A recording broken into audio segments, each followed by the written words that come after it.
La presidenta volvió a la carga contra los medios, molesta por las notas que aseguraron que solo dos grupos empresarios amigos del gobierno se habían presentado para construir dos grandes represas en la provincia de Santa Cruz. Pero ahora ya han pasado a la segunda etapa, a inventar.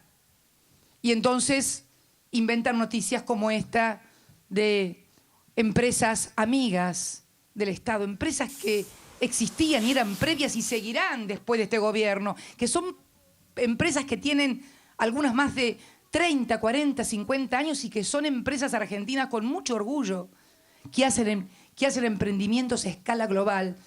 La presidenta Cristina Kirchner volvió a criticar duramente a los medios de comunicación. Durante un acto en el Calafate, frente al glaciar Perito Moreno, acusó a los diarios Clarín y La Nación de competir en ver cuánto pueden inventar para fustigar al gobierno nacional. Porque siempre acuérdense, amigo y enemigo es dialéctica pura. No puede haber amigos si no hay enemigos. Y entonces es posible que este grupo monopólico se haya puesto en el lugar de enemigo del gobierno. Y por eso habla de empresarios amigos. Pero si hasta llegan a actitudes casi ridículas. El otro día, por favor, por los cóndores que les hace mal el ruido, chicos, los del bombo. Ecología pura. Se ponen muy nerviosos. Saben que acá había un helicóptero cuando llegamos en el 91 al gobierno que hacía vuelos diarios. Y no lo dejamos más porque, bueno, impactaba muy negativamente en toda la fauna de este lugar. Bueno, ayer abro el diario La Nación, que es el otro, digamos, que compite con Clarín en cuanto pueden inventar, difamar o agraviar, y dijo que era mentira que yo había estado presa. Además, les aclaro, a mí no me pone contenta estar presa ni lo considero ningún mérito. Ojalá nunca me hubieran tenido que poner presa. Pero ¿por qué esa negación? ¿Por qué esa mentira permanente? Esa difamación. A ver, pueden decir...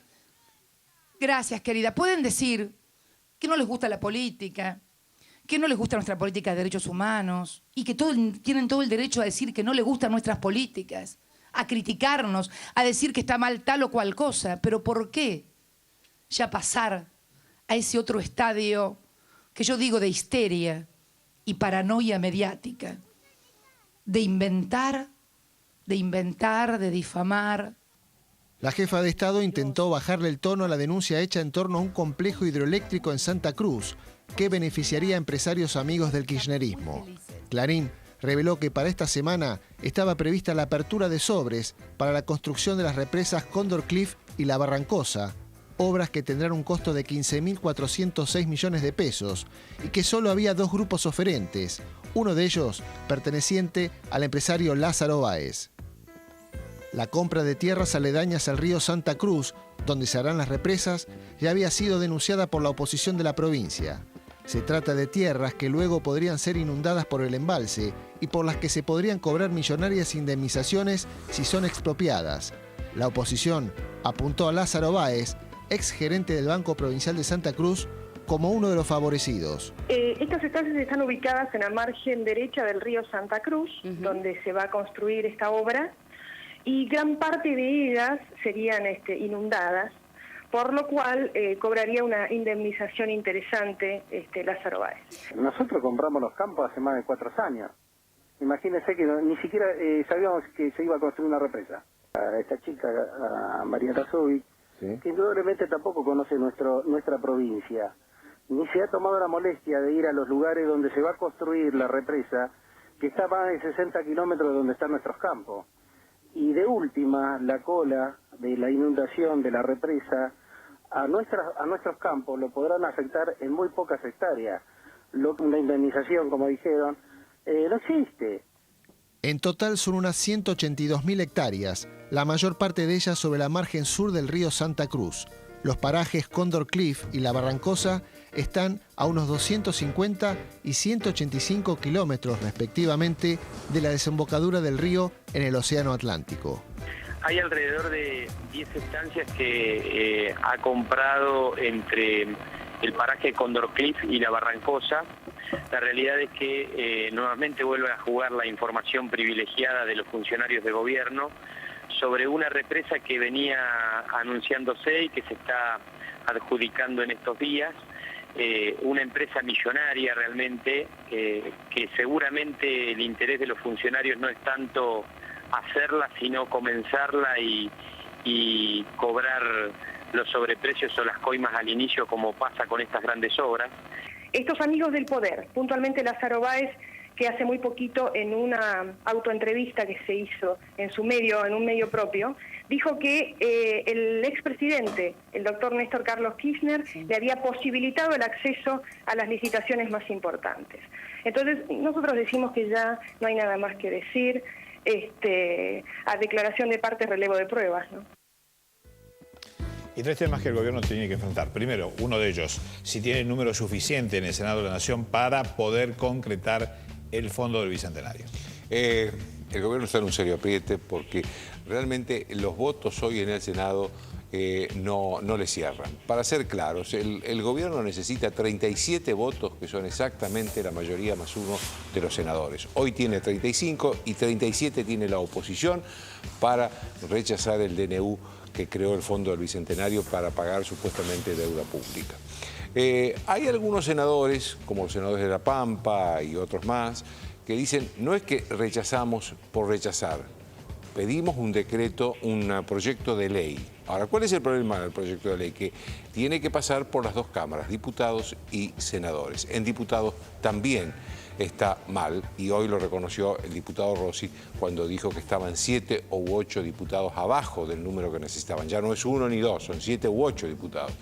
Entonces, el gobierno está realmente, en el caso del DNU de las reservas, con dos alternativas: o consensuar un proyecto de ley con la oposición para que las dos cámaras lo aprueben, y seguramente será un proyecto distinto al DNU, o resignarse a que no va a tener acceso a las reservas. Otro de los temas, pese a las constantes desmentidas del gobierno, continúan haciéndose denuncias sobre corrupción. Exactamente. A ver, el tema corrupción en el gobierno de Kirchner ha motivado ya inclusive muchísimos libros de colegas nuestros que han hecho investigaciones sobre ese tema. Ahora, veo que hay una especie de clima creciente sobre nuevas denuncias de corrupción a partir de que Kirchner aceptó que había comprado los $2 millones. Famosos $2 millones para invertir en un hotel, y en un momento donde, octubre del 2008, donde se suponía que podía variar el precio del dólar poco después porque estábamos en medio de una crisis. A partir de ese momento hay muchas denuncias de corrupción, que estalla con esta última sobre lo que la Presidenta acaba de referirse, que es, digamos, esto es claro, es una de las obras públicas más importantes que se han anunciado en los últimos tiempos. Estamos hablando de alrededor de $4.000 millones. No recuerdo otra obra pública que se haya de ese monto que se haya anunciado en los últimos tiempos, que termina con una licitación donde solamente quedan grupos amigos del poder, más esta denuncia de la compra de tierras alrededor. Es decir, creo que sea como sea, una obra de esa magnitud debe atravesar un proceso de una transparencia sin ningún margen de sospecha sobre corrupción, porque estamos hablando de recursos inmensos y por lo tanto de posibles actos de corrupción de una dimensión que todavía no la conocemos. Y el tercero, pese a los datos del INDEC, la inflación que afecta y mucho a los hogares de los argentinos. Exactamente, como decís, afecta mucho a los hogares, y esto significa dos problemas. Uno económico, o tres problemas. Uno económico, otro social por la gente que lo sufre, y el tercer problema es político para el gobierno. ¿Por qué? Porque la inflación se le convierte en un problema político, y yo creo que este es hoy el principal problema político del gobierno. Todo gobierno tiene problemas, y por ahí tiene muchos problemas juntos, pero si no cuenta con el apoyo de un sector social importante, se le hace muy difícil superar esos problemas. Y está perdiendo todo apoyo social, inclusive los sectores sociales más bajos, que es donde tuvo más fidelidad y que son los más afectados hoy por la inflación, precisamente por este problema de la inflación, por este problema que, vuelvo a decir, es económico, es social y también es político. Muchas gracias. Gracias a ustedes.